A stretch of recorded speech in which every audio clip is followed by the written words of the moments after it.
જૂનાગઢ શહેર અને ગિરનારની ગોદમાં આવેલું ભવનાથ ક્ષેત્ર હાલ શિયાળાની ઋતુમાં એક અનોખા કાવા બજારમાં ફેરવાઈ ગયું છે.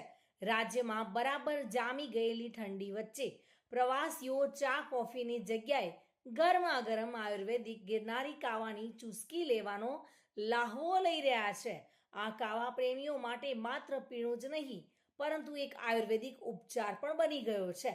ભવનાથમાં વર્ષોથી વેચાતો આ કાવો હવે માત્ર જૂનાગઢ કે ગુજરાત પૂરતો જ નહીં પરંતુ દેશભરમાં પ્રચલિત બન્યો છે. આ કાવા બજારમાં સૌથી વધુ આકર્ષણનું કેન્દ્ર પ્રકાશ કટારિયા બન્યા છે. 30 થી 50 રૂપિયાના એક ગ્લાસ ગિરનારી કાવાએ પ્રવાસીઓને ઘેલા કર્યા છે. જૂનાગઢના યુવકનું રજવાડી ઠાઠ અને રાજસ્થાની ગાડામાં આ કાવાનું વેચાણ થઈ રહ્યું છે. રંગબેરંગી સાફામાં સેલ્ફી લેવા માટે લોકો પણ પડાપડી કરતા જોવા મળી રહ્યા છે.